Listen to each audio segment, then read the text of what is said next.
आधी रात के बाद अचानक आसमान में गूंजती तेज आवाजें, तेहरान की सड़कों पर सन्नाटा और दुनिया भर में एक ही सवाल, क्या मध्य पूर्व में बड़ा युद्ध शुरू हो चुका है।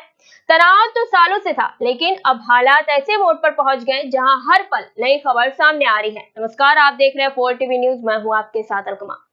ईरान, अमेरिका और इजराइल के बीच अब सीधा सैन्य संघर्ष चल रहा है। लंबे समय से दोनों पक्षों के बीच बयानबाजी, चेतावनी और छोटे हमले हो रहे हैं, लेकिन अब हालात खुले टकराव में बदल गए हैं। तेहरान समेत ईरान के कई शहरों में जोरदार धमाकों की खबरें सामने आई हैं। राजधानी में कई इलाकों में विस्फोट और हवाई हमलों की सूचना मिल रही है। लोग दहशत में हैं।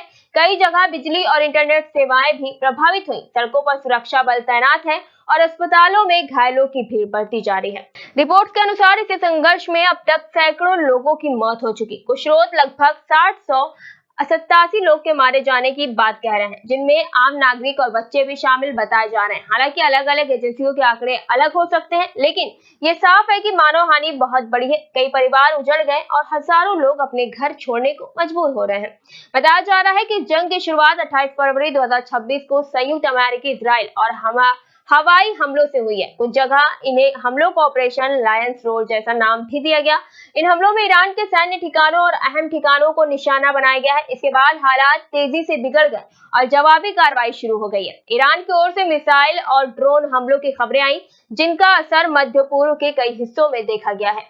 अब ये संघर्ष केवल दो देशों तक सीमित नहीं रहा। लेबनान में सक्रिय संगठन हिजबुल्लाह की ओर से इजराइल पर हमलों की खबरें सामने आई है, जिसके बाद जवाबी कार्रवाई और तेज हो गई। खाड़ी देशों जैसे कुवैत, कतर और यूएई में भी अलर्ट जारी कर दिया गया है। पूरे क्षेत्र में तनाव का माहौल है और हर देश अपनी सुरक्षा मजबूत कर रहा है। इस युद्ध का असर केवल युद्ध क्षेत्र तक सीमित नहीं है। तेल की कीमतों में उतार चढ़ाव देखा जा रहा है। अंतर्राष्ट्रीय बाजार दबाव में है। व्यापार और हवाई सेवाओं पर भी असर पड़ सकता है। दुनिया के कई बड़े देश शांति की अपील कर रहे हैं और कूटनीतिक बातचीत की कोशिशें जारी हैं। कुछ रिपोर्टों में यह भी कहा गया है कि ईरान ने बातचीत के लिए तैयार होने के संकेत दिए हैं, लेकिन उसने साफ कहा है कि बातचीत सम्मान के साथ हो और भविष्य में हमलों की गारंटी दी जाए। फिलहाल हालत बेहद नाजुक है और हर दिन नए हमले, नए बयान और नई रणनीति सामने आ रही है। ये संघर्ष अब तक बड़े क्षेत्रीय संकट का रूप ले चुका है और दुनिया सांस रोके देख रही है कि आगे क्या होने वाला है। ईरान, अमेरिका और इजराइल के बीच हालात लगातार गंभीर बने हुए। लंबे समय से चल रहा तनाव अब सीधे सैन्य टकराव में बदल चुका है। तेहरान समेत कई इलाकों में धमाकों और हवाई हमलों की खबरें सामने आई है। कई सैन्य ठिकानों को निशाना बनाए जाने की बात कही जा रही है। शहरों में सायरन बज रहे हैं, लोग सुरक्षित जगहों पर शरण ले रहे हैं और प्रशासन ने सुरक्षा कड़ी कर दी है। रिपोर्टों के अनुसार इस संघर्ष में सैकड़ों लोगों की जान गई। कुछ आंकड़ों में करीब 787 लोगों के मारे जाने की बात कही जा रही है, जिनमें आम नागरिक भी शामिल बताए जा रहे हैं। हालांकि अलग अलग स्रोत अलग अलग संख्या बता रहे हैं, इसलिए आधिकारिक पुष्टि का इंतजार है। घायलों को इलाज अस्पतालों में चल रहा है। कई इलाकों में राहत और बचाव कार्य जारी है। बताया जा रहा है 28 फरवरी 2026 को संयुक्त अमेरिकी, इजराइल हवाई हमलों के बाद हालात तेजी से बिगड़े। कुछ जगह इन हमलों को ऑपरेशन लायंस रोल जैसा नाम दिया गया है। इन हमलों के बाद ईरान की भी जवाबी कार्रवाई करते हुए मिसाइल और ड्रोन हमले किए। ईरान का कहना है कि वो अपनी सुरक्षा और संप्रभुता की रक्षा कर रहा है।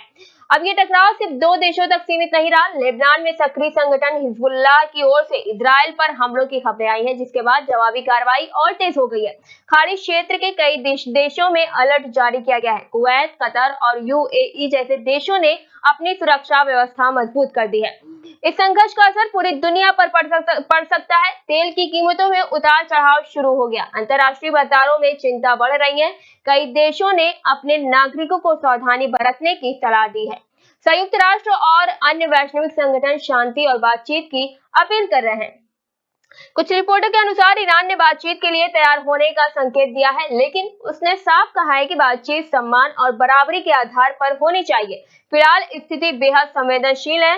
हर दिन नए हमले, नए बयान और नई रणनीतियां सामने आ रही हैं। दुनिया की नजर अब इस बात पर है, क्या ये संघर्ष और बढ़ेगा या कूटनीतिक रास्ते से कोई समाधान निकलेगा।